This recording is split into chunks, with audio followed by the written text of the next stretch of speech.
Alhamdulillah kita masih diberi kesehatan dan kesempatan sehingga kita masih bisa bergabung pada webinar kali ini.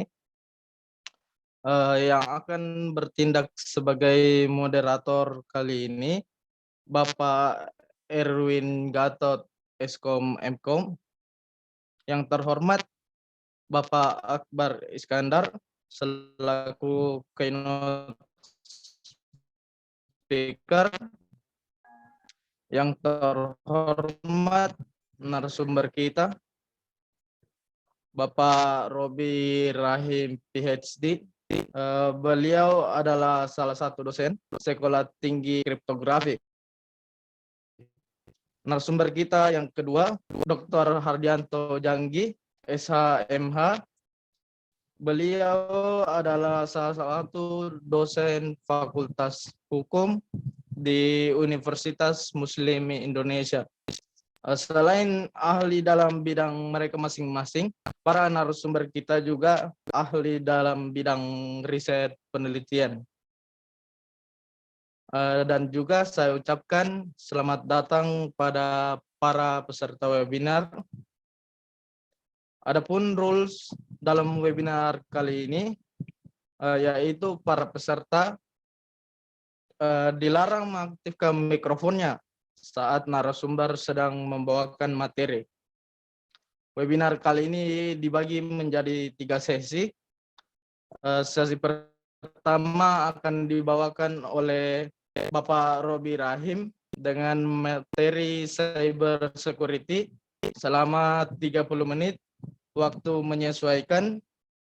Dilanjut sesi kedua akan dibawakan oleh Bapak Hardianto Janggi dengan materi cybercrime selama 30 menit, waktu menyesuaikan. Sesi ketiga adalah tanya jawab. Bagi para peserta yang ingin bertanya, silakan menggunakan fitur raise hand atau melalui fitur chat. Peserta yang bertanya harus memperkenalkan diri dan pertanyaannya diajukan kepada pemateri siapa. Langsung saja saya serahkan ke moderator Bapak Erwin Gatot Eskom Mkom. Baik, terima kasih. Mohon sabar.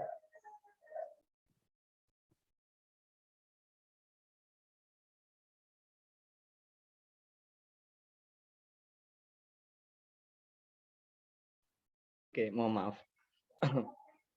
Baik, terima kasih saudara host ya.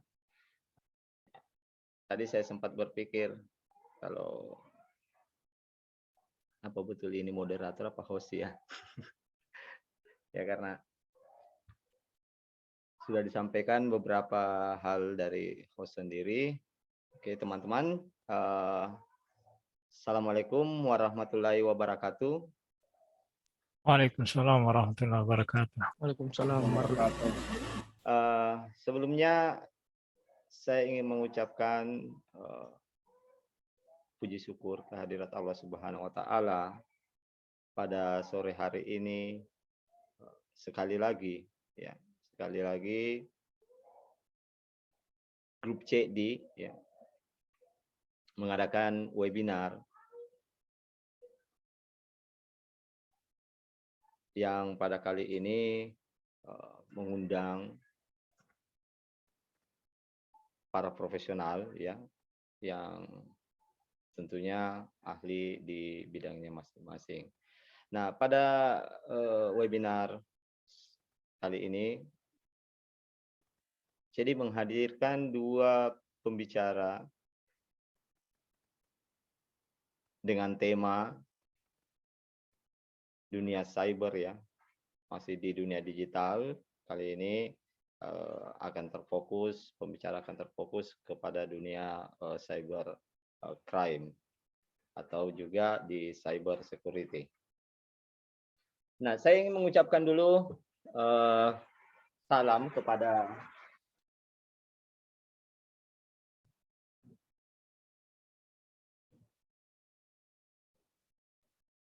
karena kebetulan hujan. Takut nanti suaranya mengganggu.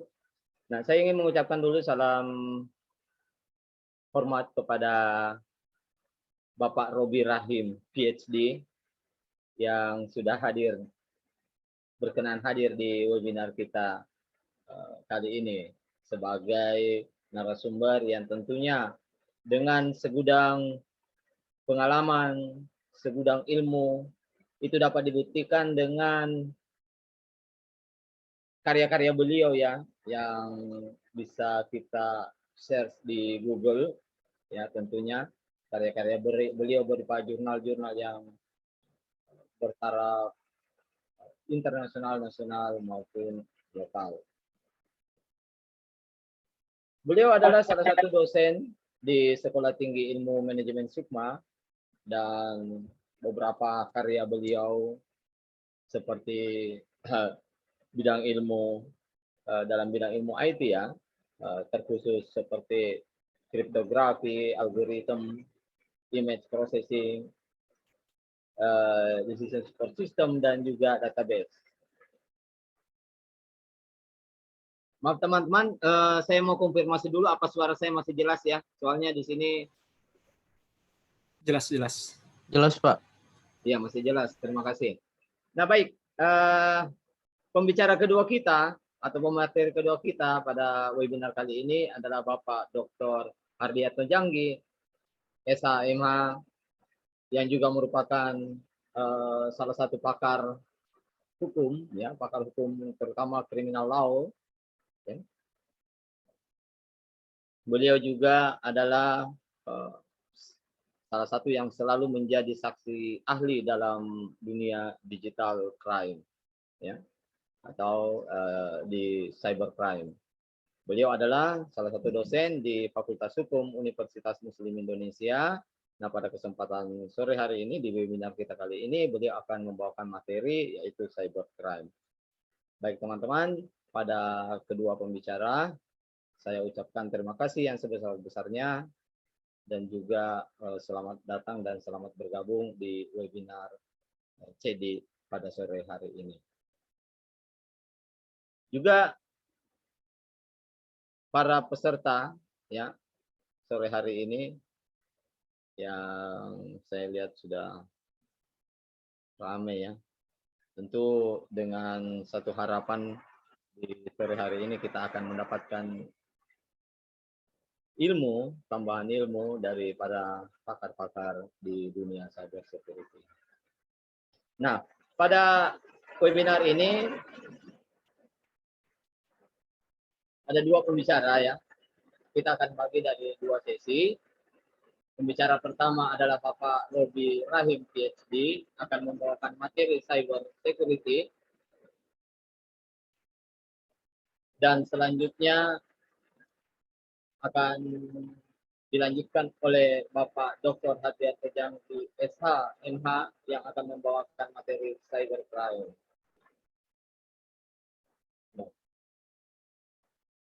Kita juga akan membuka sesi diskusi atau sesi tanya jawab pada teman-teman yang mungkin ada beberapa pertanyaan yang ingin ditanyakan atau butuh penjelasan daripada para pemateri kita. Baik, sekarang saya persilakan kepada Bapak Robi Rahim, PhD, sebagai pembicara pertama untuk materi cyber security. Kepada Bapak saya persilakan. Oke. Saya sudah bisa mulai nih Pak ya. Oke. Assalamualaikum warahmatullahi wabarakatuh. Waalaikumsalam warahmatullahi wabarakatuh. Oke, terima kasih kepada moderator Pak Aidil, Pak Akbar sudah mengundang saya untuk sharing sedikit mengenai cyber security. Jadi ini memang sesuai dengan bidang ilmu saya dari S1 sampai bidang saya itu linier di kriptografi. Jadi memang dari dulu tuh sudah tertarik dengan yang namanya kripto, bahkan berhubungan dengan security. Itu dia. Jadi dulu saya pernah juga oprek sistem, sampai sekarang juga masih ada sistem yang besar yang ternyata masih banyak hole-nya juga, itu bisa dimanfaatkan oleh orang-orang yang tidak bertanggung jawab, apalagi menggunakan beberapa teknik seperti cross-site scripting maupun SQL injection. Jadi kita punya ilmu tapi gunakanlah untuk hal-hal yang baik. Jadi, atau Bapak Ibu yang berminat di security bisa menjadi bug hunter. Jadi Bapak Ibu cek sistem, kasih tahu kelemahan sistem pada perusahaan, nanti Bapak Ibu akan dapatkan reward itu banyak sekali. Bahkan kawan saya itu menjadi bug hunter untuk beberapa website. Nah, itu dia. Jadi saya sharing sedikit mengenai cyber security and issue. Ini saya share screen dulu ya. Oke, nampak Bapak Ibu? Nampak ya? Share screen? Ya, nampak. Oke. Jadi ini materi, waktu 30 menit, jadi saya bisa nanti percepat. Jadi saya sharing mengenai cyber security khususnya secara general umum. Nanti mana tahu juga berikutnya jadi ada yang lebih lanjutan, kita akan lebih banyak cerita mengenai bagaimana kita mendevelop atau mengembangkan sistem atau penggunaan perangkat yang secara maksimal untuk meningkatkan security baik pada website maupun informasi perusahaan. Dan juga saya banyak sekali kenal pakar bidang security baik yang di Indonesia maupun di luar negeri. Jadi itu mungkin bisa agenda saya di berikutnya. Jadi ini di sini saya sharing sedikit saja mengenai secara umum pasti cyber security dan bagaimana pada tahun 2022 ini. Oke. Lanjut. Nah, apa sih cyber security? Jadi cyber security itu adalah cara langkah individu untuk ataupun lembaga meminimalisir risiko dari serangan cyber. Nah, zaman sekarang ini kita tuh terkoneksi dengan yang namanya internet. Jadi mustahil kita tidak memerlukan yang namanya proteksi keamanan. Bahkan kita ambil contoh tuh rumah kita sendiri. Rumah kita itu aja kita harus gembok. Udah digembok satu, kita harus tambah lagi gembok berikutnya untuk meningkatkan keamanan. Kenapa harus kita tingkatkan? Untuk menghindari risiko oleh orang yang tidak bertanggung jawab yang masuk rumah kita. Itu rumah kita sendiri. Bagaimana dengan sistem yang bisa diakses bukan hanya satu orang, gitu, tapi bisa diakses oleh jutaan orang yang terhubung dengan koneksi internet. Nah, seperti Zoom kita ini. Kita bisa koneksi Zoom karena kita punya ID dengan PIN-nya. Oke, ID dengan PIN. Nah, bahkan di beberapa forum juga sudah banyak cara untuk mengetahui apakah ada Zoom itu online atau tidak berdasarkan ID. Jika online, dia tinggal random passwordnya. Jika angka, seingat saya di Zoom itu passwordnya itu cuma 6. Umumnya angka itu 6 kecuali dia diubah dari teks. 6 itu berarti ada 999.999 kali kemungkinan angka yang muncul. Nah, bagi kita sendiri yang menggunakan cara manual itu sangat lama sekali. Tapi bagaimana jika ada pihak yang bisa membuat algoritma key generator untuk Zoom ini? Nah, pastinya akan lebih mudah untuk mengecek atau memaksa masuk dirinya sendiri ke Zoom. Walaupun bahasanya kita sekarang Zoom sudah enak, sudah ada waiting room. Jadi kita bisa tahu ini orang ada ikut normal atau penyusup. Tapi kan terkadang kita menonaktifkan fitur waiting room tadi biar nggak capek-capek memasukkan peserta. Nah, itu nanti kita lihat dari sisi aspek yang namanya social engineering. Itu banyak sekali keamanan yang bisa kita lihat aspeknya. Nah, itu tadi kenapa kita perlu yang namanya meningkatkan keamanan.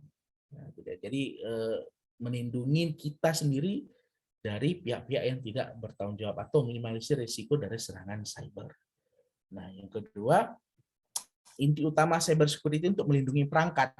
Nah, ketika kita koneksi di internet itu yang kita akses itu kan adalah sebenarnya perangkat kita, smartphone, mobile, handphone, laptop, bahkan kalau kita punya TV kabel yang ada terkoneksi ke internet itu semua bisa diakses oleh siapa saja di seluruh dunia jika tahu IP-nya.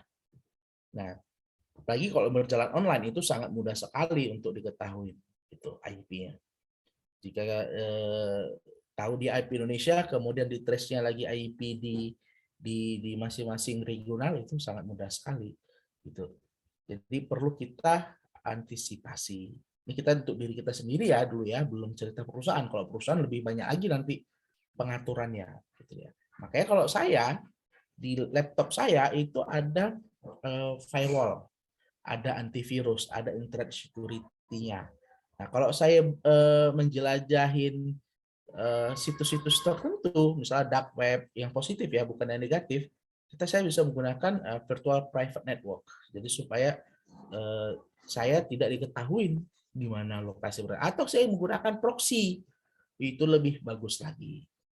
Jadi memang banyak fitur yang bisa kita gunakan untuk melindungi perangkat kita. Nah, kalau di smartphone kita bisa menggunakan antivirus. Tapi yang paling mudah melindungi perangkat itu adalah membatasi akses oleh pihak yang tidak bertanggung jawab. Gitu. Smartphone kita kasih username dan password. Itu PIN ya, PIN dan password. Itu yang umumnya dipakai oleh banyak orang, PIN dan password. Atau kita menggunakan pattern. Nah, sementara pattern itu kalau Bapak Ibu cek di Google, itu ada cara mengetahui pattern yang umum digunakan oleh orang. Kenapa? Karena keterbatasan memori. Nah, itu dia tadi. Kita mengingat pattern itu dalam berapa bentuk supaya mudah. Kalau kita mungkin akan mengingat pattern itu sangat susah, random acak sekali. Tapi ada pola-pola tertentu yang ternyata paling banyak digunakan oleh orang. Nah, pattern-pattern itulah yang ternyata ada di Google. Contoh M-nya. M-nya itu kalau kita buat M-nya begini. Nah, dia buat M-nya itu begini. Kayak sigma. Nah, bisa seperti itu, baru kasihnya tarik lurus. Jadi di Google tuh banyak sekali pattern-pattern yang ternyata ini pattern paling banyak digunakan oleh orang. Gitu. Nah, yang paling mudah itu adalah PIN. PIN itu sangat mudah sekali dibobol. Karena umumnya PIN itu berisi angka 4 sampai 6. Jadi ada tool khusus untuk membobol ini. Jadi smartphone itu dikonekkan ke kabel, ke komputer, nanti ada algoritma khusus untuk membypass PIN tersebut agar bisa terbuka. Itu dia. Jadi memang betul-betul tidak ada yang aman sekali, tapi kita bisa meminimalisirnya. Dengan misalnya sudah kita pakai PIN, ternyata setelah PIN masuk, kita masih ada tool tambahan lagi untuk memproteksi smartphone tadi. Kalau case-nya adalah smartphone. Kita bisa menggunakan yang namanya fitur fingerprint, karena itu sangat susah untuk ditiru, atau menggunakan face recognition, itu juga sangat susah untuk ditiru. Itu dia. Nah, yang ketiga, membatasi mencegah akses yang tidak sah. Itu yang saya maksud tadi. Jadi kita harus menambah fitur-fitur yang membatasi orang tertentu, pihak tertentu itu mengakses smartphone kita. Itu dia. Oke, saya lanjut. Nah, ini pertanyaan berikutnya. Kenapa kita harus proteksi informasi atau data kita baik di laptop, smartphone, dan sebagainya? Nah, yang paling mudah itu adalah Bapak Ibu pasti punya Facebook semua. Bapak Ibu pasti pernah belanja online pertama sekali. Terserah online di mana aja. Bapak Ibu pasti punya akun Gmail, punya akun Yahoo, punya akun Gmail institusi. Nah, Bapak Ibu tidak akan bisa lepas dari yang namanya informasi yang Bapak Ibu berikan kepada pihak penyedia layanan. Layanan apa aja? Gmail, Google Mail ya, Yahoo. Misalnya toko-toko belanja online, marketplace. Itu mereka akan minta data kita. Mulai dari nama lengkap, tanggal lahir, alamat, kemudian KTP, kalau nggak KTP, SIM. Itu semua data yang kita berikan kepada penyedia layanan. Berarti data kita ini terbuka dong untuk pihak tertentu. Betul sekali. Untuk pihak tertentu data kita itu terbuka. Bahasa itu telanjang bulat sama pihak tertentu. Itu dia. Kalau nggak kita kasih, kita tidak akan bisa mengakses layanan mereka. Kalau kita kasih, data kita akan tersimpan di database mereka. Makanya jangan heran Bapak Ibu, kalau Bapak Ibu yang punya kartu kredit, contoh yang paling sederhana kartu kredit, Bapak Ibu dihubungin oleh banyak pihak kartu kredit lainnya. Kenapa? Karena data Bapak Ibu yang Bapak Ibu kasih ke satu agen kartu kredit, ke layanan itu akan diberikan ke apa ya bahasanya? Ke pihak lain jika memang mereka bekerja sama. Jadi kenapa sangat penting data kita untuk diproteksi? Kalau memang kita tidak bisa memproteksi secara global, minimal pada laptop kita, minimal pada smartphone kita supaya tidak diakses oleh pihak lain. Tapi kalau data kita yang kita berikan secara sadar ke pihak, misal marketplace, ke pihak-pihak tertentu, maka kita harus baca yang namanya aturan term and condition yang biasanya akan diberikan sebelum kita menyetujui. Makanya kalau Bapak Ibu ada term and condition syarat tertentu itu dibaca. Jangan diberikan checklist saja, klik submit. Nah, jangan. Baca dulu. Kalau udah kita setujui, maka kita secara sadar menyetujui dan mengakui menerima semua aturan yang diberikan oleh pelayanan tadi, jasa tadi. Apakah data kita akan digunakan sebagai bentuk promosi, data kita akan, tapi yang jelas biasanya pihak penyedia layanan akan melindungi data kita hanya untuk kebutuhan mereka saja, tidak akan mungkin diberikan kepada saingannya, paling ke perusahaan mereka sendiri atau kepada anak perusahaan mereka sendiri. Nah, biasa seperti itu. Nah, yang paling mudah itu adalah ketika Bapak Ibu misalnya saya ini selalu sinkron kalau mau login ke website marketplace atau ke jasa travel agency online, saya selalu sinkronkan login itu dengan Facebook saya. Maka semua data saya di Facebook itu bisa dibaca oleh pihak penyedia layanan. Nah, itu dia. Itu yang paling mudah cara mengambil data. Tapi itu pula cara kita supaya mudah untuk berkomunikasi. Nah, kenapa kita penting melindungi data kita? Yang paling mudah itu agar data kita, agar informasi kita tidak disalahgunakan oleh pihak yang tidak bertanggung jawab. Nah, sekarang kita online, Bapak Ibu buka browser. Pasti banyak website, kalau nggak Bapak Ibu menggunakan adblocker, muncul website lainnya, kayak spam. Nah, tapi terkadang di spam itu akan banyak, jika klik ini, phishing bahasanya. Jadi ketika diklik akan mengeksekusi skrip tertentu yang akan tertanam di komputer kita. Jadi ketika kita mengakses misalnya internet banking kita, password username kita itu akan terdata oleh sistem atau skrip yang sudah diinjek di browser kita. Ini layaknya kayak keylogger, apapun yang kita ketik, mereka bisa tahu username, password, PIN, CVV kita, dan mereka bisa gunakanlah informasi kita. Jadi pastikan Bapak Ibu, ketika Bapak Ibu punya komputer, punya handphone, pastikan aktifkan proteksinya. Gunakanlah antivirus, firewall yang berbayar ya. Pastinya yang bagus itu umumnya yang berbayar, jarang yang gratisan, itu bagus. Dan pastikan yang Bapak Ibu gunakan tuh software-nya itu asli, jangan dari crack-an. Kadang di crack itu juga ada skrip tertentu untuk mengambil data kita. Makanya saya nggak promosi, tapi saya menggunakan yang di laptop saya itu menggunakan Avast. Saya nggak promosi, tapi saya gunakan Avast sampai hari ini sudah beberapa tahun saya pakai, itu alhamdulillah tidak pernah ada masalah. Tapi saya yang bayar tahunan ya, sekali bayar itu 2-3 tahun. Jadi saya tidak memperpanjang tiap tahun, saya bayar 3 tahun sekaligus, 3 tahun kemudian baru diminta pembayaran. Nah, itu update-nya itu secara otomatis. Itu dia. Saya lanjut. Nah, data security issue. Jadi ada beberapa, ada 6 yang jadi permasalahan di keamanan data. Yang pertama itu confidentiality, confident ya. Data hanya bisa, pastikan data Bapak Ibu itu hanya bisa diakses oleh Bapak Ibu sendiri atau yang punya akses. Jadi bisa saja orang yang nggak punya akses itu mengakses, itu yang berbahaya. Tapi kalau Bapak Ibu punya akses ya, dan orang lain yang Bapak Ibu ketahui punya akses, itu lebih bagus. Artinya jangan berikan password kepada yang tidak berhak. Itu dia. Kemudian yang kedua, authentication, pengirim dan penerima informasi harus valid. Artinya Bapak Ibu harus tahu ini si pengirim benar nggak orangnya dia gitu. Jadi kalau di kriptografi biasanya ini algoritma yang dipakai itu adalah RSA, reverse shamer encryption. Kenapa? Karena kunci public dan private key-nya itu berbeda. Jadi public-nya itu si sender, private key-nya itu si resipien. Jadi bisa saling berkoordinasi. Ini benar gak di passwordnya, ini benar gak di orangnya, gitu ya. Jadi hanya dia yang punya private key yang bisa memeriksa data ataupun informasi. Integrity, data tidak dapat diganti, diduplikasi. Jadi pastikan Bapak Ibu, ini contoh case yang saudara itu gosip Bapak Ibu.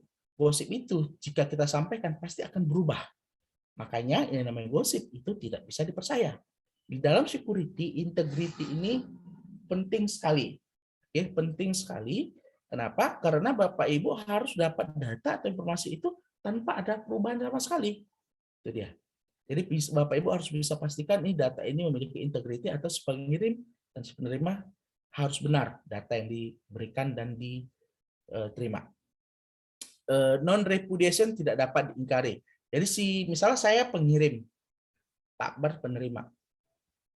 Oke, Pak Akbar harus bisa memastikan bahwa saya itu yang mengirim, oke, bahwa saya mengirim dan saya tidak boleh mengingkarin bahwa saya itu adalah yang mengirim. Oke, itu dia non-repudiation. Yang kelima itu akses kontrol membatasi sumber data. Ini pasti karena ada kayak level tertentu dalam sistem. Ada levelnya itu super user, ada admin, ada guest. Jadi harus bisa dibatasi. Kalau guest itu hanya bisa akses ABC. Kalau admin bisa akses A sampai Z. Super user itu selain bisa akses A sampai Z juga bisa menghapus si admin. Nah, itu contoh akses kontrol. 6. Availability, data tersedia kapan saja. Jangan data itu ketika butuh ada, ketika nggak butuh data itu nggak ada, nggak bisa seperti itu. Jadi anytime dia harus tersedia, walaupun nggak diakses. Jadi harus ketersediaan itu harus jelas. Oke, selanjut. What is cyber attack? Cyber attack dilakukan dengan niat jahat untuk mengeksploitasi kerentanan atau kelemahan suatu sistem. Serangan ini berpotensi untuk mencuri, mengubah, menghancurkan, menonaktifkan, atau mendapatkan akses ke atau menggunakan aset yang tidak sah. Jadi, yang cara paling sederhana itu adalah kalau Bapak Ibu ingat cyber attack itu adalah website KPU tahun 2004. Website KPU itu muncul website, tapi nama partai sudah berubah. Jadi ada partai kolor hijau, ada partai aneh-aneh namanya. Nah itu dilakukan oleh orang yang tidak bertanggung jawab. Ini sempat cerita booming ya, tahun 2004. Jadi KPU dengan anggaran sekian ratus miliar ternyata sangat mudah sekali oleh hacker atau saya bilang pihak yang tidak bertanggung jawab untuk mengubah-ubah itu. Jadi apakah ada di dosen ada nggak website yang memiliki kelemahan seperti ini? Ada. Saya tidak usah cerita websitenya apa, tapi saya tahu ada website tertentu yang ternyata ini sangat rentan sekali untuk dilakukan pengubahan. Itu ya. Ada banyak sekali website-website ini kalau Bapak Ibu cek di Google atau ikuti berita-berita tentang security, di seluruh dunia itu banyak sekali website yang diserang hampir tiap menit. Bahkan mungkin sekarang ini juga ketika kita lagi workshop ini ada website tertentu atau data tertentu atau perusahaan tertentu yang sedang dites. Oke. Dites oleh hacker tertentu untuk ini ada kelemahannya enggak, ini ada enggak gitu. Itu dia. Jadi kayak misalnya website marketplace itu umumnya mereka menyediakan tenaga ahli atau menggunakan jasa pihak luar. Tolong cek website kami, cari kelemahannya. Nah, itu kita akan dibayar. Nah, itu yang paling enak. Jadi kita bisa menggunakan kemampuan kita untuk menghasilkan profit. Tapi untuk hal yang positif ya, bukan untuk hal yang negatif. Jadi Bapak Ibu juga cyber attack ini ada sisi positif, ada negatifnya. Kalau positifnya itu kita bisa memeriksa website, tapi itu dengan catatan bahwa kita di-request oleh perusahaan tersebut. Nah, itu dia. Untuk mencari tahu kelemahan sistem. Apakah bisa kita ubah, bisa kita curi datanya, atau bisa kita dapatkan akses full control dari website tersebut, dari sistem tersebut. Nah ini jenis-jenis cyber attack. Ada network security attack, wireless security attack, malware attack, social engineering. Oke. Ini mungkin Bapak Ibu sudah sering ya, network udah jelas di internet, wireless itu contohnya itu adalah jamming, malware itu misalnya adalah spam itu bisa masuk cross-site scripting. Jadi social engineering attack ini lebih kepada kita berkomunikasi untuk mendapatkan informasi seakan-akan kita itu adalah orang yang bisa dipercaya, padahal kita itu adalah bandit. Nah, saya masukkan gambar. Ini adalah, kalau Bapak Ibu pernah nonton Takedown, ini namanya siapa sih ini? Kevin Mitnick. Kevin Mitnick ini adalah, ini kisah nyata. Kevin Mitnick adalah social engineering. Dia pernah membobol dan menggunakan jasa layanan telepon gratis ke seluruh dunia dengan bermodalkan social engineering. Dia tahu dihubungin pihak komunikasi dan sebagainya. Jadi kalau mau tahu nanti ceritanya ini, Bapak Ibu bisa download film itu Takedown. Banyak sekali film-film hacking, tapi saya rekomendasikan ini karena di film ini kita cerita bagaimana perilaku atau bagaimana cara berkomunikasi untuk mendapatkan akses security ke pihak lain. Nah, ini contoh film yang bagus. Sebenarnya sisi positifnya mendidik. Nah, ini sekarang sudah dibebaskan, udah lama sekali, dan sekarang menjadi private konsultan untuk security. Jadi kalau Bapak Ibu ada niat untuk terkenal dan mendapatkan benefit untuk kedepannya, boleh contoh film ini. Nanti, tapi untuk hal-hal yang positif ya, jangan hal-hal negatif. Misalnya Bapak Ibu tahu ada sistem, ini tahu ada kelemahannya, tolong sampaikan dengan cara yang santun.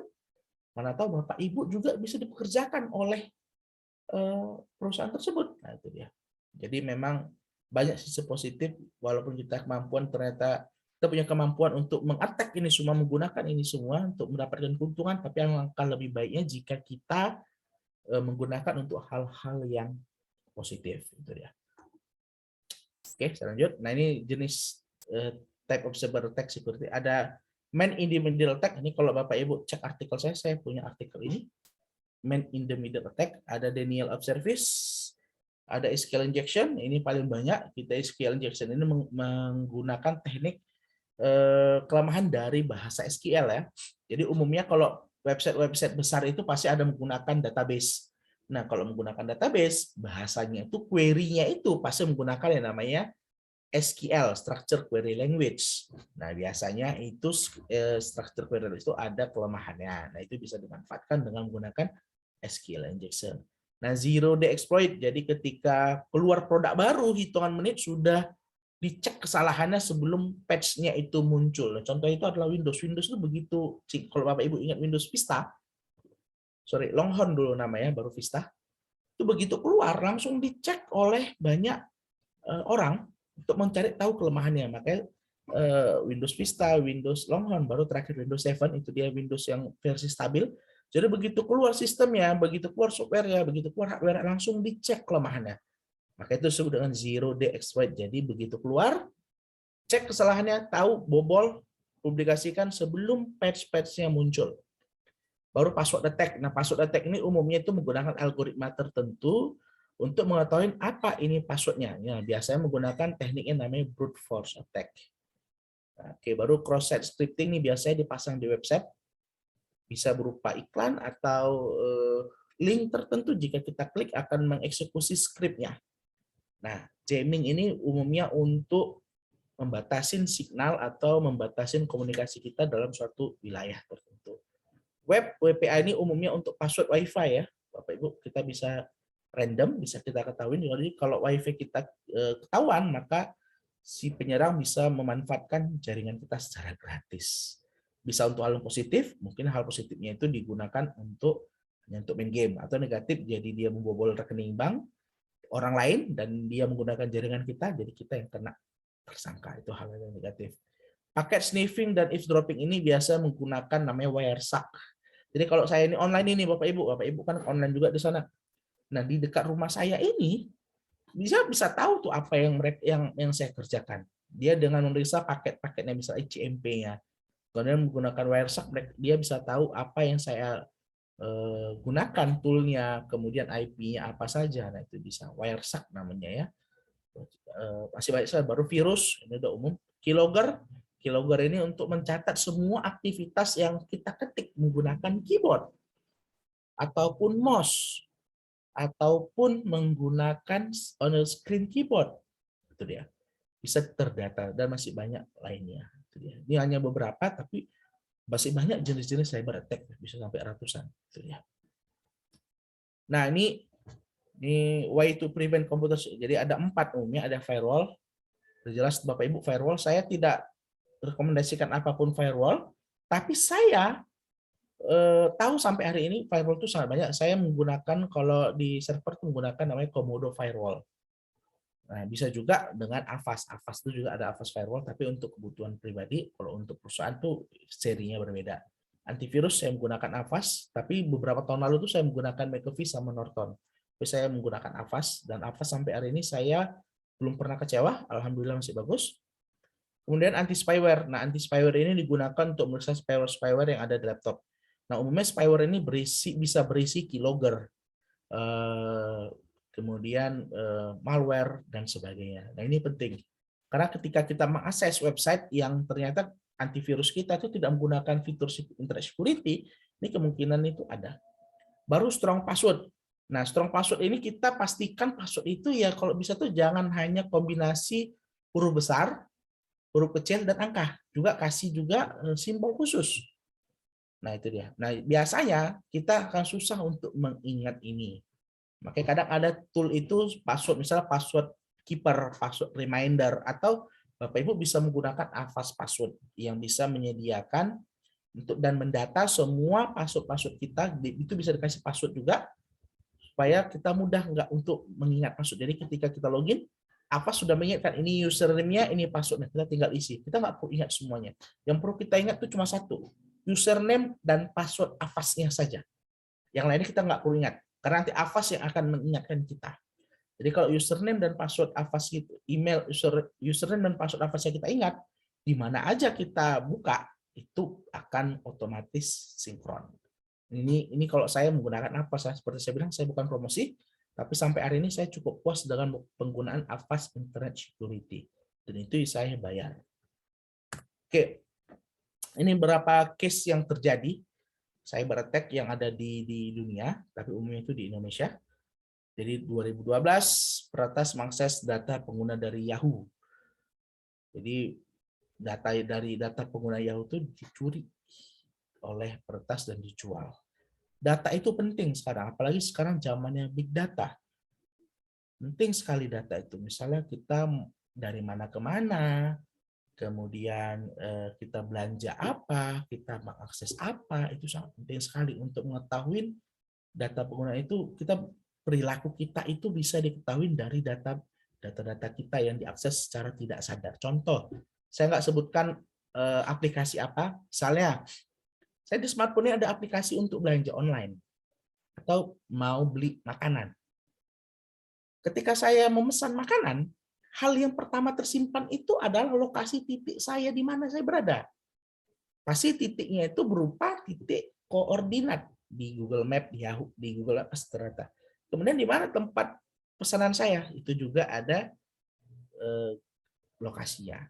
Apa yang saya pesan, siapa drivernya, dari mana rutenya, berapa biayanya. Nah, itu akan terdata secara service, secara di belakang service. Nah, itu kan data-data itu penting. Kalau satu hari mungkin nggak penting, tapi kalau data terakumulasi dalam beberapa bulan, dia tahu apa kesukaan saya. Saya itu akan makan ini hari ini. Saya itu kalau udah makan ini, pasti harus beli ini. Nah, itu data-data. Makanya data pengguna itu sangat penting sekali. Oke, tahun 2009 peretas mengakses beberapa server Google di Cina untuk mengakses Gmail pengguna, sama seperti yang pertama. Tahun 1999 peretas membobol NASA dan memblokir email internal dari berbagai organisasi pemerintah. Nah, 2004 ini tadi saya cerita website KPU dibobol oleh Dhani Firmansyah dengan nickname itu Exnuxer Linux, Exnuxer, dan merubah nama partai. Jadi aneh-aneh nama partainya. Kemudian tahun 2013 para peretas Indonesia menyerang website publik Australia. Ini ada kejadian karena Snowden, kalau Bapak Ibu pernah dengar. Jadi ada informasi yang dipublikasikan yang bikin marah kedua belah pihak. Itu dia. Kita juga harus menjaga harga diri Indonesia pasti ya. 2017 website tiket.com disusupi peretas dan mencuri kode booking site Citylink dan mengakibatkan kerugian sebesar 4 miliar rupiah dan Citylink 2 miliar. Kemudian tahun 2020 data pengguna Tokopedia bocor di dark web. Nah, ini 2 tahun lalu ya. Ini sempat masuk berita online dan di televisi. Tahun 2022 ini baru saja pencurian koin Ethereum dan Bitcoin. Ini yang bikin saya rugi ratusan juta hari ini. Jadi ketika ini data dicuri, koin ini dicuri, efeknya itu global. Bukan hanya diri kita, tapi ini global. Nah, terutama yang nomor 8 ini, ya serius, saya rugi ratusan juta gara-gara ini. Karena koin saya turun terus-menerus, floating loss. Jadi ini banyak kejadian-kejadian cyber attack yang terjadi di dunia. Dan bahkan hampir tiap hari, tiap menit, pasti ada saja kejadian serangan cyber yang dilakukan oleh pihak-pihak yang tidak bertanggung jawab. Oke. Nah, ini yang tahun 2000 ini slide terakhir. Untuk tahun 2002 cyber security, kerentanan teknologi cloud masih berhubungan dengan cloud, karena cloud ini masih menjadi besar ya, hampir setiap hari karena banyak jasa layanan untuk cloud. Keamanan IoT ini juga menjadi sangat penting. Dulu mungkin belum aspek IoT belum difikirkan keamanannya. Kebetulan saya tahun ini riset saya berhubungan dengan IoT dan security. Jadi saya fokus ke IoT dan security untuk pembuatan publikasi artikel saya di tahun ini. Nah, IoT itu sekarang bisa diakses oleh siapa saja dengan menggunakan IP public tertentu. Dan kalau bisa diakses oleh siapa saja, maka kita harus pikirkan bagaimana keamanannya. Yang ketiga itu algoritma dan keamanan blockchain masih menjadi isu penting pastinya. Keempat, passwordless autentikasi. Nah, ini adalah passwordless ini kita bisa login ke banyak sistem tanpa perlu mengisi password berulang-ulang. Itu namanya single sign on. Jadi cukup satu, tapi semua fitur bisa kita akses. Nah, Microsoft sudah menggunakan ini, single sign on, passwordless ya, Bapak Ibu. Itu banyak sekali yang akan menjadi benefitnya akan banyak sekali, kita tidak perlu mengingat banyak password dan username. Cukup satu, tapi bisa untuk semua. Jadi, kemudian ini aja yang terakhir. Oke, terima kasih Bapak Ibu. Itu sharing-sharing saya. Nanti mana tahu, insya Allah ada sesi berikutnya dari Sedi. Untuk yang lebih advance, lebih lanjut, kita akan cerita kriptografi. Karena memang di perkuliahan juga saya bawa materi keamanan komputer dan security dan kriptografi juga. Jadi saya lebih fokus bagaimana kita mengimprove keamanan itu dari aspek algoritma yang kita gunakan. Kita banyak tool, kita pakai bisa. Tool itu akan bagus kalau yang menggunakannya itu juga mahir dalam tool-toolsnya. Tapi kalau kita fokus, misalnya saya bisa coding, saya bisa bikin sistem sendiri untuk minimal untuk mengamankan diri saya sendiri dulu, data saya supaya tidak diambil oleh orang lain. Itu ya. Terima kasih. Saya akhiri dengan wassalamualaikum warahmatullahi wabarakatuh.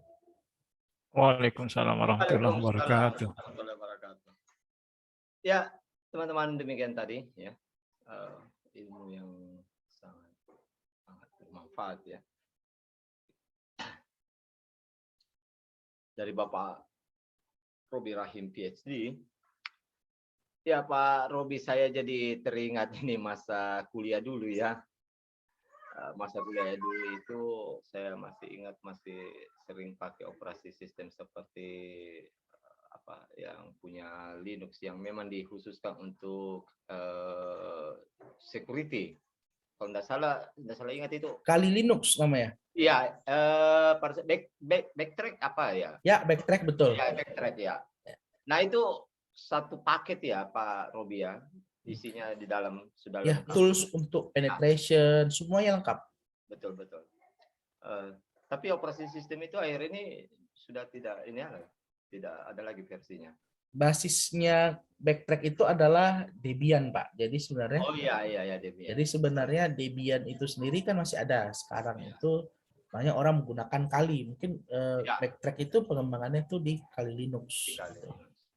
Jangan gunakan Ubuntu. Kalau Ubuntu itu lebih kayak Windows sudah. Karena Ubuntu. Betul. Ya. Dan seingat saya juga salah satu karya dari anak bangsa juga untuk versi Linux ya, ada Blancon namanya. Blancon ya. Ya. Ya ini saya jadi ingat masa-masa Ya, kuliah. kuliah saya Ya. dulu D3, Ya. saya sudah pegang itu Linux. Ya. Betul. Nah, baik, terima kasih kepada Bapak Robi Rahim PhD sudah berkenan berbagi ilmu, berbagi informasi bagaimana sih kita seharusnya memperlakukan terutama tadi seperti password ya dan lain sebagainya. Artinya aktivitas-aktivitas di dunia digital itu dari sisi keamanan memang harus sangat-sangat kita perhatikan ya, teman-teman. Nah, mungkin sebelum saya lanjutkan lagi,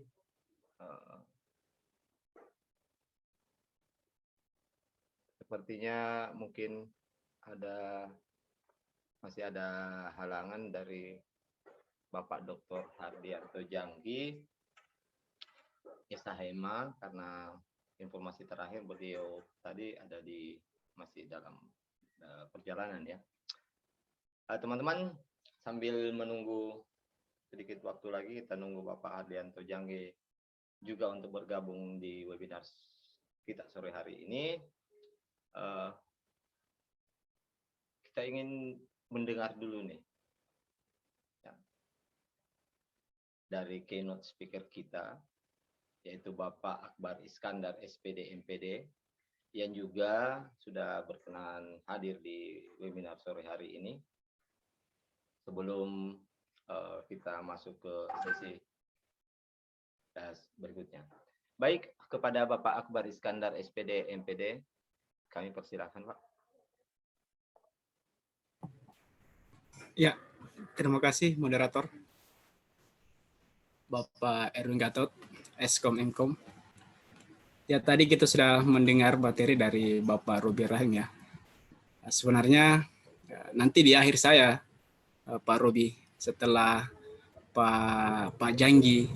Ya, jadi memang modelnya kita seperti ini. Jadi persilakan dulu pemateri, baru kemudian masuk ke penutup saya sebenarnya penutup. Itu. Nah, terima kasih kepada para peserta, terkhusus kepada para pemateri, tentunya Bapak Robi Rahim PhD. Ya, beliau ini bukan hanya ahli di bidang cyber security ya, tetapi ahli juga di bidang riset. Jadi riset-riset beliau ini terkait dengan security juga. Ya. Kalau kita melihat paper beliau ya di Scopus ya, di Scopus sudah banyak membahas tentang itu. Jadi kalau ada teman-teman yang mau konsultasi terkhusus kepada Pak Robi Rahim, boleh ya setelah materi ini. Nah, perlu kami sampaikan kegiatan cendekiawan inovasi digital ini memang arahnya adalah kepada dunia-dunia digital. Ya. Tapi dalam perjalanan ya tentunya kita selalu kaitkan dengan bidang-bidang riset. Ya.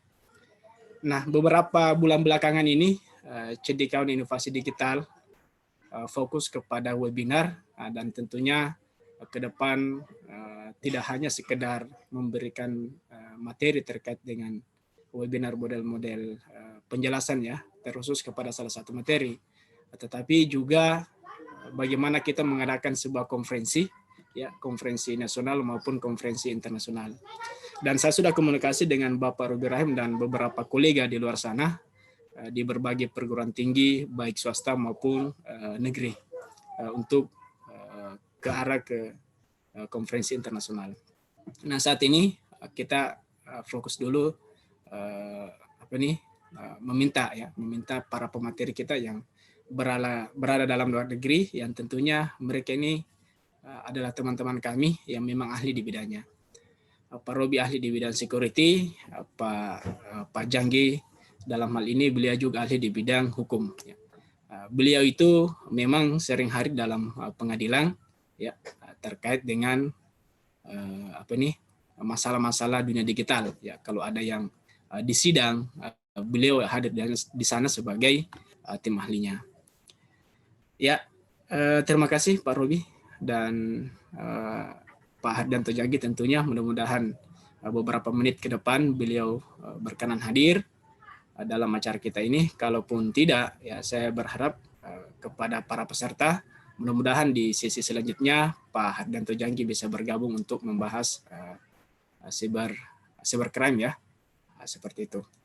Saya pikir cukup Pak Erwin Gatot sebagai moderator, silakan dilanjutkan untuk sesi tanya jawabnya. Saya lihat ada dari Polda juga saya lihat ini bergabung. Silakan Ya, Pak. betul Pak. Terima kasih. Demikian tadi ya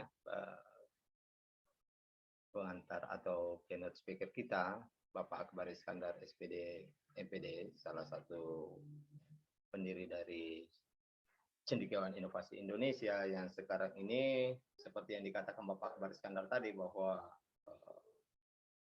tengah merintis kegiatan-kegiatan ya yang berkenaan dengan keilmuan khususnya di dunia teknologi informasi ataupun sistem informasi. Baik teman-teman, sambil kita menunggu Bapak Dr. Hardianto Janggi untuk bergabung dengan kita di webinar ini, saya buka saja untuk sesi tanya jawab.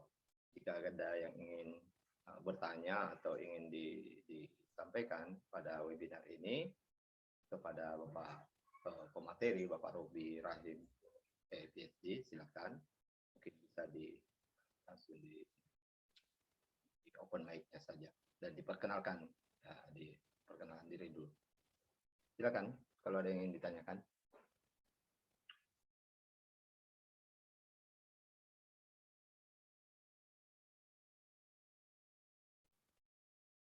Permisi Pak Robi, sambil kita tunggu teman-teman yang lain ini mungkin ingin bertanya, saya juga ada sedikit pertanyaan ini Pak Robi ini berkenaan dengan security ini. Dalam perkembangan teknologi saat ini Pak Robi, seperti Pak Robi katakan tadi bahwa sekarang kita sudah mengarah kepada cloud dan IoT. Nah, tentunya dalam dunia digital kita juga ketahui bahwa tidak ada satu sistem yang betul-betul aman 100%. Seperti itu Pak Robi. Nah, katakanlah kita ini sebagai pengguna teknologi yang masih dalam kategori awam, saya tertarik tadi di persoalan social engineer, terkhusus di Indonesia, di Sulawesi Selatan ini, di Makassar ini tuh sangat banyak aktivitas social engineer melalui pesan berantai WhatsApp, SMS, dan sebagainya. Itu trik-trik untuk mengatasi atau mengetahui lah bahwa itu adalah pendekatan social engineer dengan tujuan-tujuan yang negatif. Itu seperti apa petunjuknya itu Pak Robi?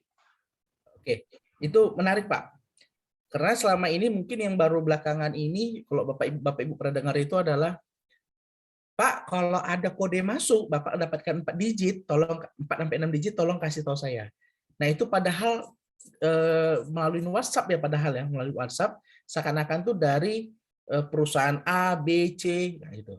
Mereka minta kode aktivasi atau biasa kode untuk mengaktifkan untuk mendapatkan hadiah. Padahal itu jika Bapak Ibu berikan, itu WhatsApp Bapak Ibu itu akan ditarik oleh mereka dan semua informasi mereka bisa ambil. Nah, sepertinya Pak Hardianto itu kalau nggak salah pernah kejadian seperti itu. Jadi WhatsApp-nya itu dibajak, bahasa kita itu dibajak oleh orang yang tidak bertanggung jawab.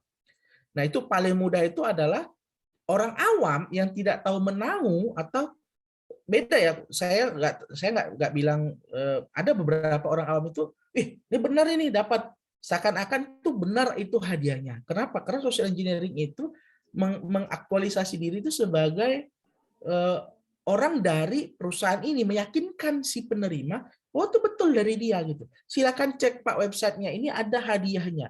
Betul, ketika kita cek website itu betul dari websitenya asli.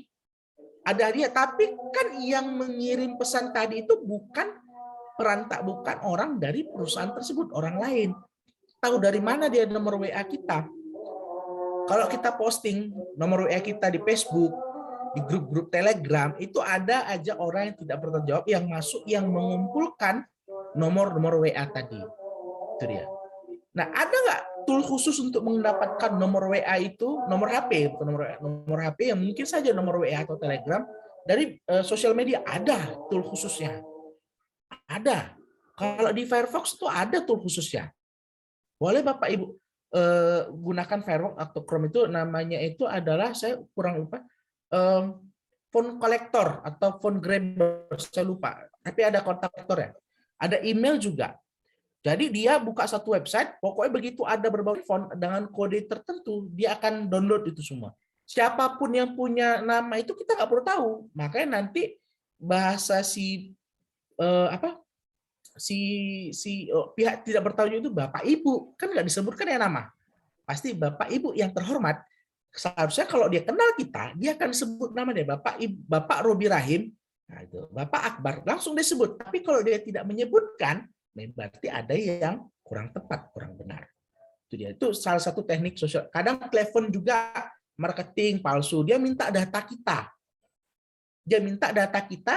Tolong Pak, nama lengkap, nama ibu kandung. Dia akan data itu semua. Kemudian dia tahu kita pernah transaksi online mungkin. Dia tahu nomor kartu kredit kita. Nomor aja cukup. Dia bisa batalkan, tolong kirim kartu baru ke alamat saya ini. Nanti kan dapat CVV baru. Nah, itu dia. Itu yang berbahaya. Jadi teknik-teknik social engineering itu Bapak Ibu juga bisa tahu ketika ditanya, tolong Pak, nama lengkap, tanggal lahir, nama ibu kandung, alamat Bapak. Nah, itu perlu harus hati-hati. Makanya saya sampai hari ini saya menggunakan aplikasi ini, nggak promosi lagi, namanya Get Kontak. Saya nggak promosi ya, apa saya tadi tidak promosi, saya sampaikan apa adanya. Get Kontak. Get Kontak itu siapapun yang telepon yang tidak saya kenal, kalau keterangannya itu spam, marketer, itu pasti akan saya reject. Saya nggak mau tahu itu. Saya akan reject. Jadi ada aplikasi namanya di Play Store namanya Get Kontak. Bapak Ibu jangan pakai yang gratisan, karena gratisan itu terbatas. Pakai yang berbayar, bayar tiap bulan, tapi manfaatnya itu banyak. Kita bisa menghindari telepon palsu, penipu, marketing yang tidak benar. Nah, itu dia. Jadi kita memang harus menggunakan tool-tool tertentu untuk diri kita sendiri gitu. Jangan tidak tahu apa-apa kita. Jadi ada juga sekarang penipuan dari Telegram. Banyak sekali sosial media. Kalau yang investasi gitu kan, dia kirim bukti screenshot transfer uang. Padahal ada aplikasi khusus untuk membuat resip-resip itu. Seakan-akan tuh dari bank tertentu. Itu dia. Dia print banyak-banyak nominalnya, postingnya di Telegram, padahal itu penipuan. Hitungan jam jadi nambah duit. Nah, itu kadang banyak yang kejebak. Dekat rumah saya ini ada yang kejebak seperti itu sekian puluh juta. Sayang sekali gitu. Jadi memang banyak sekarang penipuan seperti itu. Nah, itu salah satu social engineering-nya itu meyakinkan orang, meyakinkan si penerima pesan, nah itu penerima pesan kan, penerima informasi bahwa yang dia bilang, yang dia sampaikan itu benar adanya. Makanya kita harus hati-hati, dan itu memang sangat banyak sekali cara-cara cerdik yang digunakan oleh pihak-pihak yang tidak bertanggung jawab tadi. Mungkin itu dia, Pak Erwin. Ya, terima kasih Pak Robi ya. Sungguh ini buat kita yang di Makassar sini itu Pak Robi, sekedar sharing informasi. Memang masih sangat banyak aktivitas sosial engineering tadi yang melalui pesan WhatsApp ataupun Telegram di mau sifatnya personal, perorangan ataupun di grup seperti itu pesan berantai tersebut. Nah, persoalannya kan di timur Indonesia ini khususnya di Makassar ini masih banyak masyarakat kita ini yang sangat awam ya, tetapi teknologi sudah begitu hebat, artinya mereka sudah mempunyai pendukung teknologi, gadget dan lain sebagainya, sehingga mereka bisa mengakses kemana saja. Nah, terkadang di tempat saya tinggal saja itu biasa saya disibukkan dengan hal-hal yang seperti ada tetangga yang tiba-tiba datang, handphonenya atau nomor rekeningnya tiba-tiba ini ada yang berkurang, katakanlah seperti itu, dan ada yang datang juga mengatakan bahwa diarahkan untuk ke ATM seperti itu. Model-model seperti yang dikatakan Pak Robi tadi itu memang sangat membantu ya dengan menggunakan tools-tools ini. Itu juga saya baru tahu bahwa ada beberapa tools memang. Nah, yang bisa kita gunakan untuk mengantisipasi atau meminimalisir serangan-serangan melalui social engineering ini. Sekali lagi informasi yang sangat berharga dan berguna tentunya untuk kita semua di webinar sore hari ini. Baik teman-teman, mungkin ada lagi yang harus ditanyakan. Kita masih punya beberapa menit ke depan dan sepertinya Bapak Hardi Antojanggi pada sesi webinar kali ini mungkin belum sempat hadir ya, tapi ke depan kita akan hadirkan lagi beliau pada sesi-sesi yang tentunya CD akan buka lagi untuk teman-teman semua di webinar nantinya. Oke, ada pertanyaan sampai di sini teman-teman? Mungkin masih ada. Maaf Pak Ruby, mungkin karena ini masih ada waktu dan sepertinya teman-teman ini belum ada yang mengajukan pertanyaan. Ada satu hal lagi Pak yang ingin saya tanyakan atau saya ingin dapat informasi dari pakarnya sendiri, Pak Ruby Rahim PhD. Saya pribadi kan itu sering masuk di dark web ya, atau enggak sering sih, biasa sekali saya masuk di dark web. Ada enggak trik-trik tersendiri untuk masuk ke dark web atau deep web ini, Pak Ruby? Kalau dulu Pak, kalau sekarang banyak itu kan dari forum. Nah, umumnya kalau informasi itu, kalau yang website apa ya, berisi informasi yang unik lah, bahasa saya unik itu biasanya itu saya dari Reddit. Harus pakai VPN itu, karena di Indonesia nggak bisa Reddit. Nah, kalau mau ke lebih khusus lagi tuh bisa pakai Discord. Nah, Discord itu umumnya untuk pecinta komik, manga, tapi kadang juga ada yang informasi yang unik tadi gitu. Tapi biasanya kalau informasi seperti itu dari komunitas tertentu lah Pak yang bisa Bapak ketahui. Jadi Bapak harus bangun komunitasnya dulu atau join komunitas tertentu, baru bisa dapat informasi-informasi yang website-website yang aneh-aneh tadi. Itulah deh Pak bahasa saya. Oh ya. Di forum lah Pak, umumnya forum atau Reddit tadi. Tapi Reddit itu harus pakai VPN. Ya, seperti itu. Jadi memang untuk mengakses web-web seperti itu Pak, memang security itu keamanan akses kita itu memang kita harus sangat perhatikan Pak ya. Iya. Itu ya. Betul. Ya, terima kasih Pak. Baik teman-teman. Ada di forum chat Pak. Ya. Ada pertanyaan di forum chat. Oh ada pertanyaannya di chat.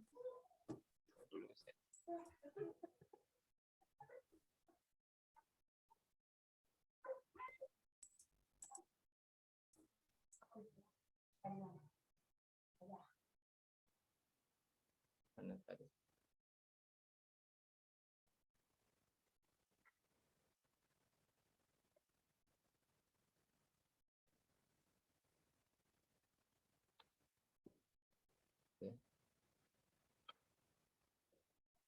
Oh ya, ini. Ada dari Pak Andrianto. Beliau ini mempertanyakan terkait dengan perubahan evolusi jaringan nirkabel saat ini. Apakah pada sisi keamanan jaringan nirkabel juga mengalami perubahan? Seperti itu, Pak. Biasanya itu begini tuh Pak. Biasanya begini. Setiap ada perkembangan hardware, pasti ada software yang mendukungnya. Itu udah bahasanya. Kalau ada perkembangan hardware, pasti ada software yang mendukung. Kalau ada perubahan pada sisi infrastruktur jaringan, pasti ada juga software pendukung keamanan jaringan. Jadi pasti apapun yang namanya perubahan, pasti ada software yang mengikut. Jadi kalau yang namanya perubahan infrastruktur komunikasi jaringan, pasti ada aspek security juga yang harus berubah. Itu udah pasti tuh Pak, nggak mungkin tidak. Jadi kalau dulu orang versi 4, sekarang sudah ada IP versi 6, itu pun jarang dipakai, jarang digunakan. IP versi 4 itu ada security-nya, IP versi 6 pasti ada juga. Nah itu dia Pak aman. Jadi pasti ada bahan dan security pasti mengikut. Apa kelemahannya? Itu tergantung pada si apa si attacker tadi. Jadi banyak sekali, bisa mulai dari apa ya bahasa saya, signalnya, jaringan, frekuensinya. Bahkan kalau Bapak Ibu pernah dengar apa wajan bolik, bisa tuh mengambil jaringan atau memperkuat signal frekuensi kan, itu kan juga teknologi sebenarnya. Banyak sekali hal yang positif, banyak hal yang negatif disalahgunakan oleh orang lain juga banyak. Jadi kita ambil sisi aspek positif. Kalau kita tahu ada kelemahan dari suatu jaringan, jangan kita serang, tapi kita sampaikan kepada si pemilik atau si pengguna atau si perusahaan penyedia jaringan tadi. Itu dia. Pasti ada Pak ya. Kalau teknologi apapun pasti berubah aspeknya, mengalami perubahan juga. Ini saya langsung baca aja nih Pak, Pak Hendra Wijaya. Ya, siap. Bagaimana cara mengatasi mencegah remote access Trojan masuk? Kenapa bisa Bapak? Ini contoh paling sederhana ini. Saya nggak bisa cerita Trojannya dulu ya, remote-nya dulu Pak. Kalau Bapak pernah menggunakan TeamViewer, ketika Bapak mau remote komputer, pasti Bapak masukkan ID dan password-nya. ID dan password-nya terlebih dulu, baru Bapak bisa remote komputer target. Itu kan berarti ada server, ada klien, kan gitu. Servernya si yang kita remote, kliennya kita bisa mengakses. Bagaimana cara mencegah remote? Yang paling mudah itu kenapa bisa diakses? Pasti ada tool khusus. Itu bisa tadi malware tadi ya, ketika kita buka akses tiba-tiba download exe, ketika kita eksekusi double klik execute scriptnya itu terbentuk exe sendiri. Nah di exe itu sudah ada tersimpan nomor IP kita. Oke, kemudian dia akan membuat nomor ID IP sendiri, dia passwordnya apa? Nah si attack, si pihak yang tidak bertanggung jawab tadi itu tinggal akses aja, dia tinggal masukkan nomor IP-nya, dia masukkan password, dan dia sudah bisa remote. Bahkan remote itu ada remote yang visualisasi ya, nampak ketika kita gerakkan mouse di komputer target juga bergerak. Ada juga dia hanya ambil file. Nah itu, kalau hanya ambil file, kita tidak akan tahu dia meremote kita pakai cara apa. Karena dia tidak menggerakkan mouse apapun, dia tidak visual apapun pada layar desktop kita. Dia hanya ambil file, dan itu perubahan ambil notifikasi copy paste atau transfer file kita menggunakan FTP pastinya itu tidak akan nampak di komputer si target tadi. Itu hidden. Jadi cara mengatasi yang pertama itu adalah pertama Bapak Ibu gunakan firewall dulu. Biasanya akan memblokir nomor IP dan port tertentu ya pastinya. Biasanya kalau Trojan atau remote ini pasti mengakses port tertentu, nggak mungkin tidak. Jadi port-port itu yang harus di close. Contoh kayak SMTP menggunakan port 21. Maka umumnya semua service mail transfer protokol itu blok port 21-nya. Udah nggak akan bisa ngapain lagi. Jadi cek firewall dulu, kemudian gunakan spyware. Itu kalau untuk memeriksa jika ada Trojan atau tidak. Tapi bagaimana meminimalisir supaya tidak ada Trojan? Aktifkan fitur internet security, aktifkan fitur firewall. Nah itu meminimalisir ya. Artinya kalaupun ada aktivitas yang tidak biasa, kita diberikan notifikasi apakah ini mau diblokir atau dibolehkan. Nah itu dia. Kita akan tahu duluan. Itu dia Pak Endra. Mungkin Pak Endra, umumnya pada jaringan ini. Kalau remote itu umumnya pada jaringan. Itu dia. Pasti ada port-port yang aktif pada jaringan. Itu dia. Ya, demikian tadi untuk pertanyaan dari Pak Hendra Wijaya ya, yang menanyakan bagaimana mencegah remote access Trojan. Tadi sudah diberi penjelasan yang gamblang dari Bapak Robi.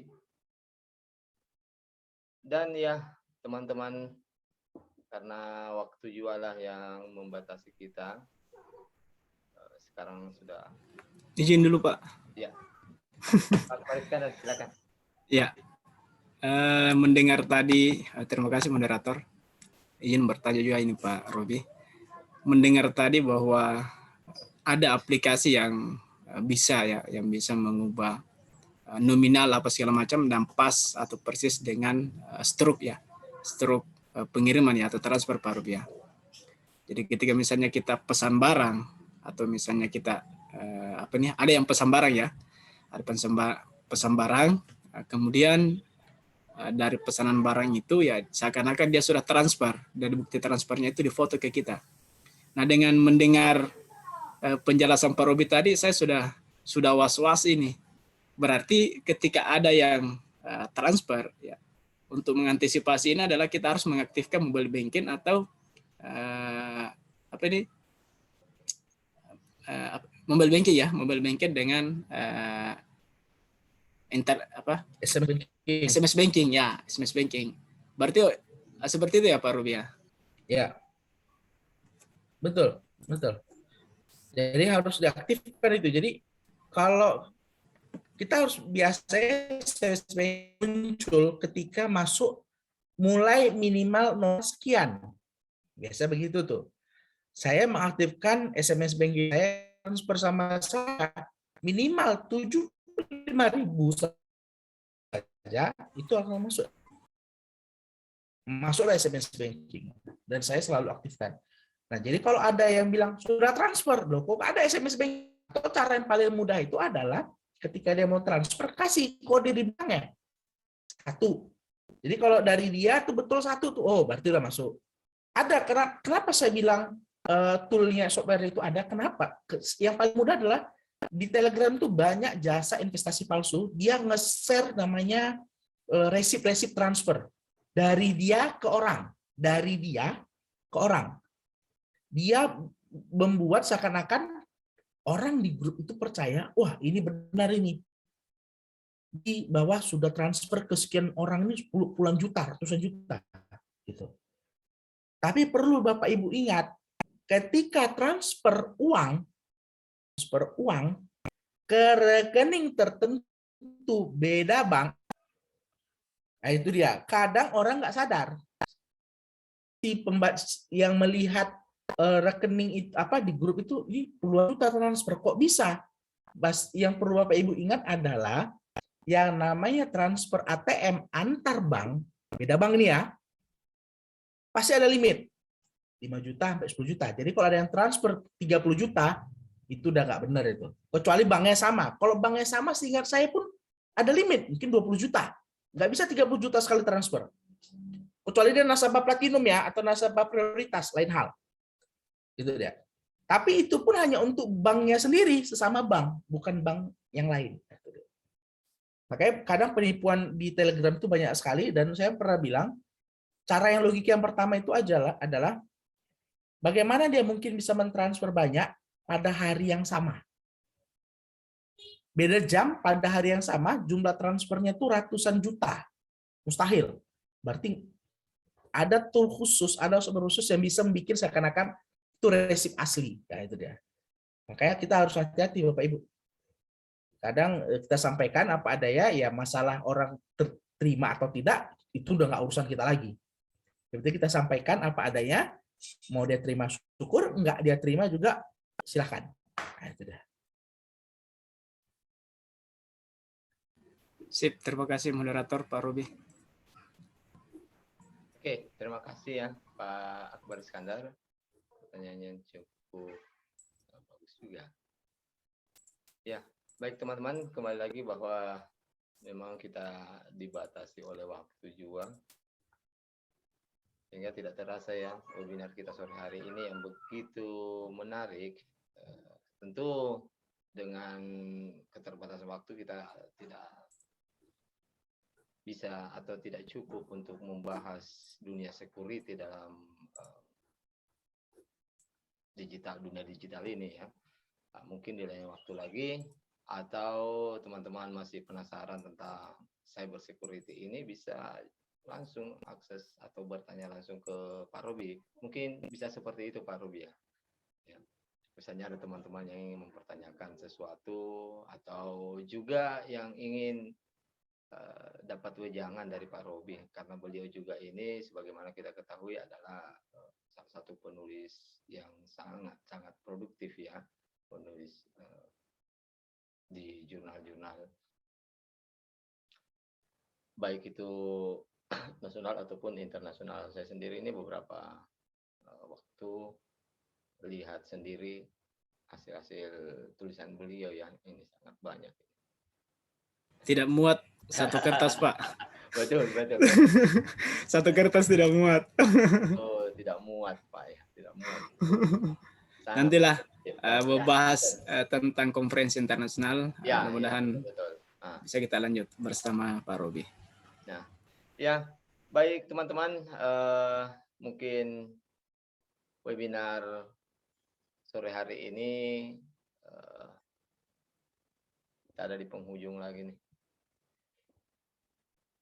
Dengan ucapan alhamdulillah dan juga puji syukur kehadirat Allah Subhanahu wa taala yang telah memberi kita kekuatan, kesehatan serta rahmat hingga pada hari ini kita sudah menunaikan satu kegiatan besar dari Cendekiawan Inovasi Indonesia dengan tujuan ingin men-share, menghadirkan para pakar-pakar di bidangnya masing-masing dan men-share kepada teman-teman semua. Dan saya pribadi juga sangat-sangat berterima kasih kepada Bapak Robi Rahim PhD sudah memberikan satu ilmu pada kita semua sore hari ini. Terima kasih banyak Pak Robi. Dan juga kepada Bapak Akbar Iskandar, terima kasih juga sebagai keynote kita di sore hari ini. Dan untuk panitia pelaksana, sekali lagi salut buat teman-teman semua ya yang sudah masih terus konsisten mengadakan kegiatan-kegiatan ini. Untuk para teman-teman, terima kasih banyak sudah berkenan hadir di webinar kita sore hari ini. Insya Allah kita akan ketemu lagi di webinar Cendekiawan Inovasi Indonesia berikutnya. Dengan ucapan alhamdulillah, saya tutup webinar ini. Alhamdulillah. Assalamualaikum warahmatullahi wabarakatuh. Waalaikumsalam warahmatullahi wabarakatuh. Waalaikumsalam. Terima kasih Bapak Ibu, saya izin ya. Siap, Terima kasih, siap, Pak. Robi, siap, Pak Robi. Terima kasih Pak Robi. Terima kasih Pak Robi. Lain waktu kita Ya. share ilmu kembali. Terima kasih Pak Oke. Robi.